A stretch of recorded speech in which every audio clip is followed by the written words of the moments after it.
La cérémonie des vœux est habituellement un moment festif qui réunit l'ensemble des acteurs politiques, économiques, associatifs du territoire et qui est depuis quelques années ouverte aux habitants de la commune. Cette année, elle est annulée en raison de la pandémie. Afin de marquer quand même la nouvelle année et présenter les réalisations 2020 ainsi que les projets 2021, nous avons décidé de mettre en ligne cette vidéo grâce à l'aide du service communication que je remercie. Le 15 mars se déroulaient les élections municipales. Le lendemain même, le confinement était annoncé. L'installation du nouveau conseil municipal ne s'est effectuée que le 27 mai, dans des conditions inédites. Cette crise sanitaire, le confinement, n'ont pas permis à l'équipe de se mettre au travail plus tôt, provoquant ainsi une grande frustration. Cette phase de transition pendant le premier confinement a coupé l'élan pris lors de la campagne électorale. Je remercie l'ensemble de cette équipe qui a su se remobiliser grâce à sa force et son dynamisme. Comme je l'écrivais dans l'édito du journal municipal de janvier, cette année 2020 restera certainement dans nos mémoires comme celle des épreuves et des défis. Depuis la mi-mars, le calendrier de nos rendez-vous a été complètement bouleversé par la crise sanitaire que traverse notre pays. De confinement en confinement, toutes les manifestations qui rythment habituellement la vie quotidienne de notre commune ont été supprimées ou maintenues sous des formes très restreintes. Cette crise a impacté et impacte encore lourdement l'ensemble des secteurs économiques et associatifs et nous touche toutes et tous dans nos vies personnelles, familiales, professionnelles, sociales. J'ai une pensée pour toutes les victimes et pour toutes celles et ceux qui ont souffert ou qui ont eu des proches qui ont souffert de cette épidémie.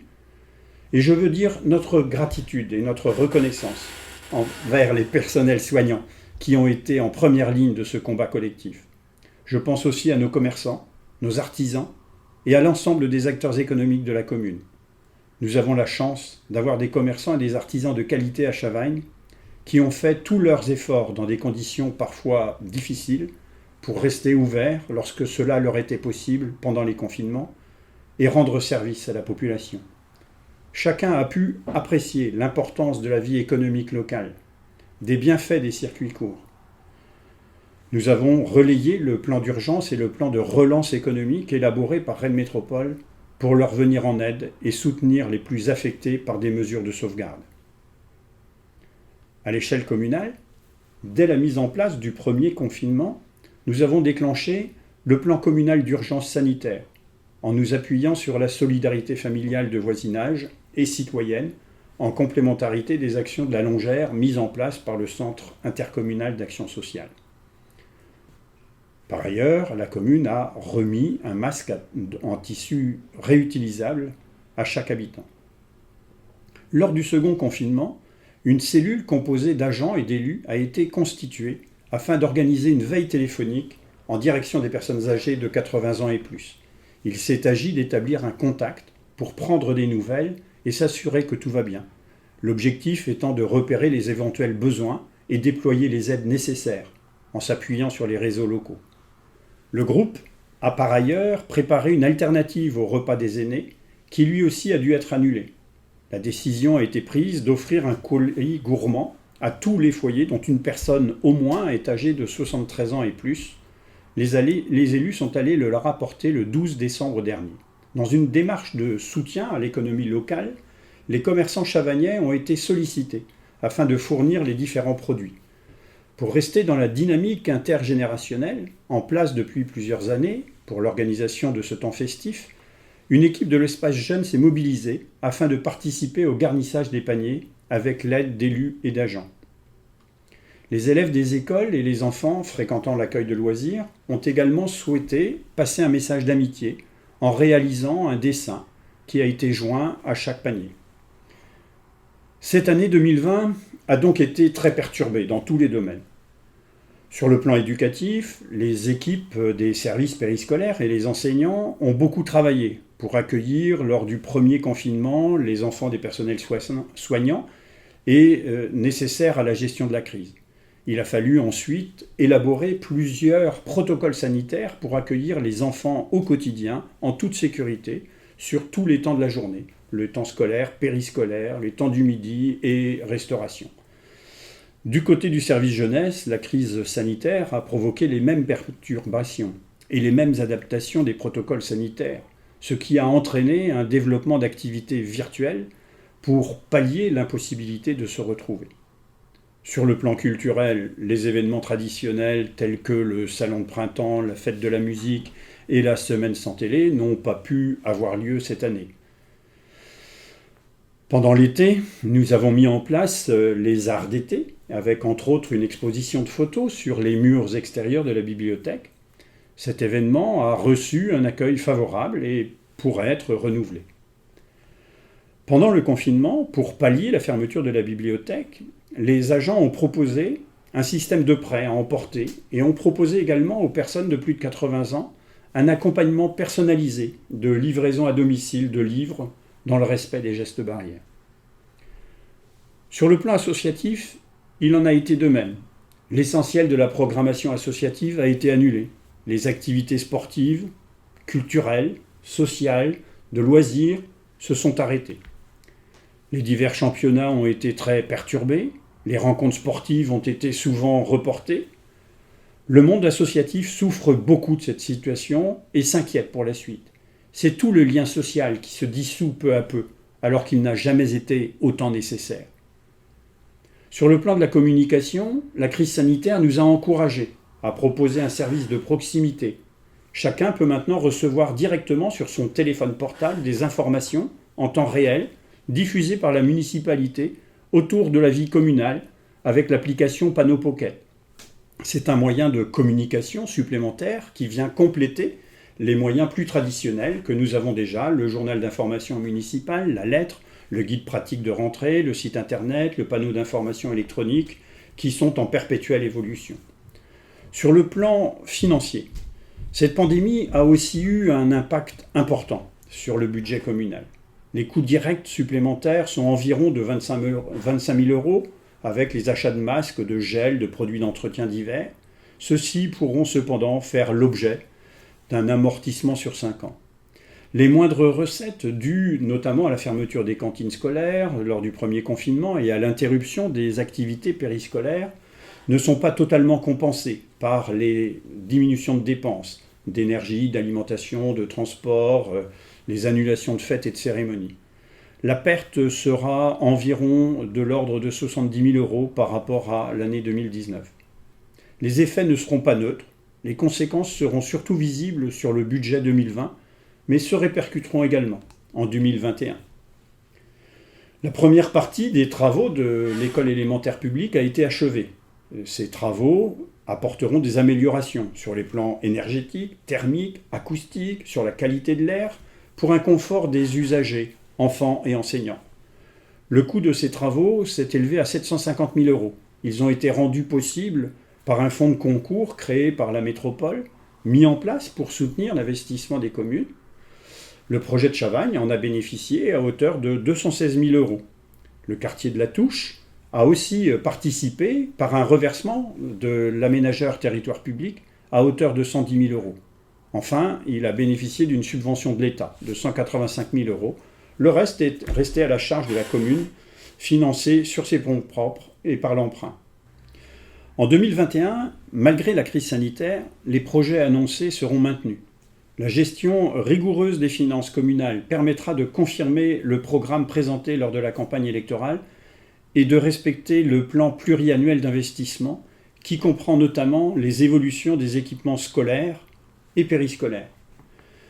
Dans ce cadre, la commune n'étant pas en capacité de financer un nouveau restaurant scolaire et une cuisine permettant de travailler des produits frais, locaux, de saison, le conseil municipal décidera en février si la commune intègre la cuisine intercommunale portée par la commune de L'Heureux et qui sera située à Moigné. La presse, en fin d'année, a largement présenté les évolutions démographiques. Le département d'Ille-et-Vilaine et Rennes Métropole confirment leur dynamisme démographique. À Chavagne, le chiffre retenu, qui servira à de nombreux actes administratifs, est de 4 187, voire même 4 287 si on y ajoute la population comptée à part. c'est la population légale estimée au 1er janvier 2018, en vigueur au 1er janvier 2021. L'augmentation de la population n'est pas une fin en soi. Il est toutefois important d'accueillir de nouvelles populations dans un rythme raisonnable afin d'entretenir nos équipements publics et accueillir dans de bonnes conditions. Ce qui permet à chacun de trouver un logement, et ce, quel que soit son revenu, et à Chavagne de redresser la barre démographique, tout en ayant des objectifs d'économie foncière, de développement durable, de parcours résidentiel et de mixité sociale. Vous le savez, le développement de Chavagne repose essentiellement sur la ZAC du quartier de la Touche, qui s'effectue avec notre aménageur, la Société publique locale d'aménagement Territoire public. Le premier quartier de la ZAC, à l'est, appelé quartier de la Touche, est en voie d'achèvement. Le quartier du Haut-Colombier a bien avancé. La commercialisation des lots libres est achevée, les permis sont déposés, les lots régulés et les collectifs ont été attribués, les permis sont en cours d'instruction.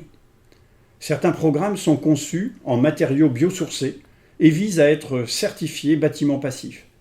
Des professionnels de la construction ont répondu à un appel à manifestation d'intérêt afin de construire des maisons à haute performance énergétique, voire à énergie positive.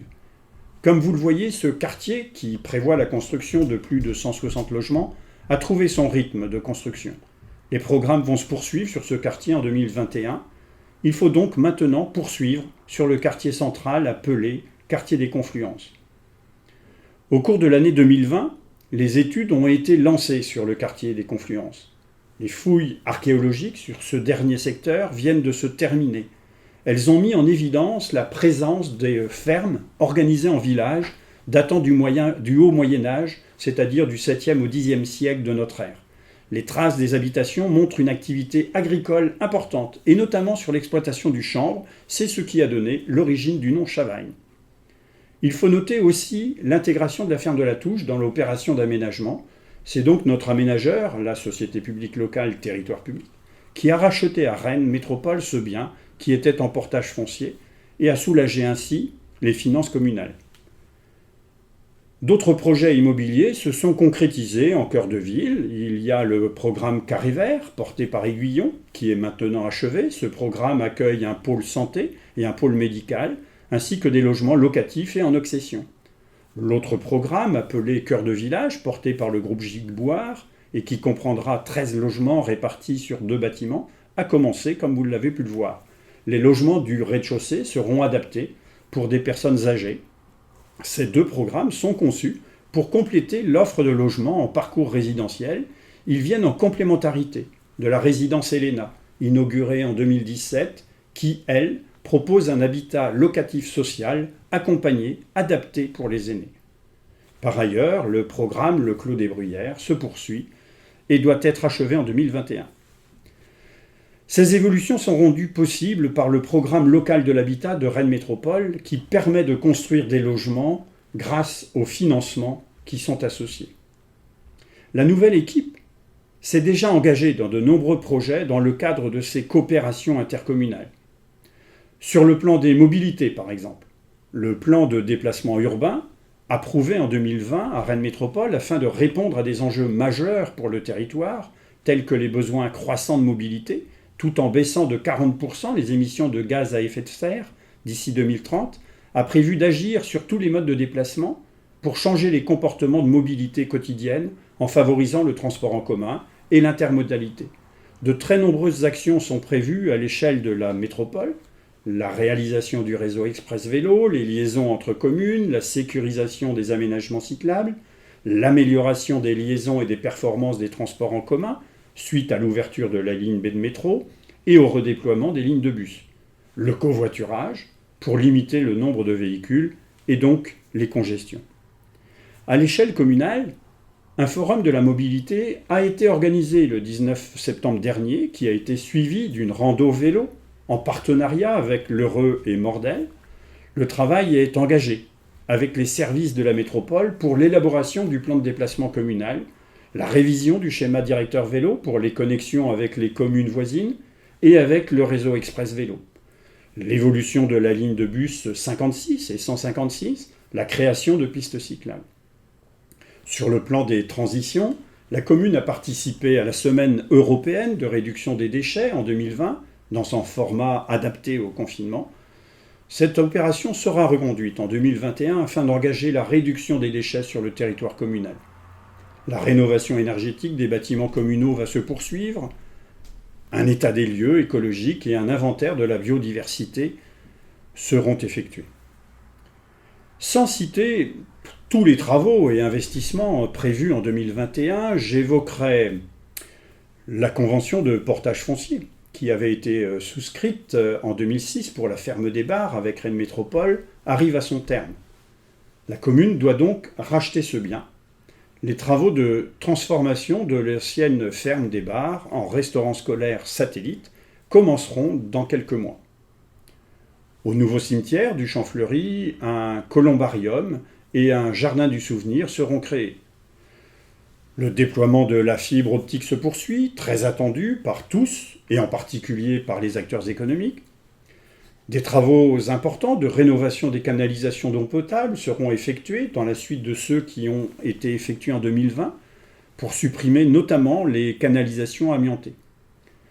Des travaux importants de voirie ont eu lieu en 2020 à l'entrée est de la commune avec une liaison douce reliant les quartiers nord via le quartier du domaine des Fontenelles au Paty des Friches, porte d'entrée de la voie des rivages du projet Vallée de Vilaine. Ce projet est entré en phase opérationnelle avec la sécurisation du secteur de Chancor et le lancement des travaux de la voie des rivages, plus particulièrement sur l'étang de Bablouze. Une passerelle sur le bras mort de la Vilaine sera construite en 2021 au niveau de la Moustière afin de raccorder la voie des rivages en rive droite et permettre ainsi d'effectuer une nouvelle boucle piétonne et cyclable. Suite à l'étude paysagère qui a été effectuée en 2020, de la porte d'entrée du Paty des Friches et de la Moustière, les premiers travaux de plantation et d'aménagement seront effectués en 2021. Les travaux d'étanchéité sur les bâtiments communaux et notamment sur l'église se poursuivront. Le lancement des études pour la rénovation de la cuisine de la salle de l'Entre-deux-Rives et pour son extension sera effectué. Nous espérons que l'année 2021 va permettre à la vie municipale de reprendre normalement en associant les comités consultatifs et en permettant aux réunions de quartier de se tenir à l'automne prochain. Nous espérons que cette année 2021 permettra également aux associations de reprendre leurs activités et d'organiser leurs manifestations et de renouer avec les événements tant attendus tels que le salon de printemps sur le thème Jardin d'hiver, la fête de la musique, prévue le vendredi 18 juin, la semaine sans télé en octobre, et la fête de l'agriculture, qui s'appelait autrefois le Comice agricole, qui devait se dérouler à Chavagne le 4 juillet dernier à la ferme de la Robinet, et qui est normalement reportée au 4 septembre prochain.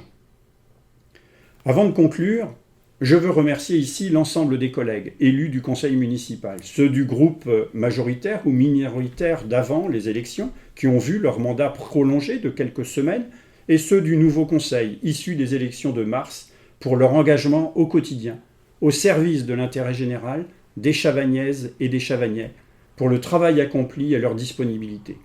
J'associe à ces remerciements l'ensemble des agents, des équipes et de leur encadrement, sous la direction de notre directeur général des services, Laurent Congras, pour la qualité du travail produit.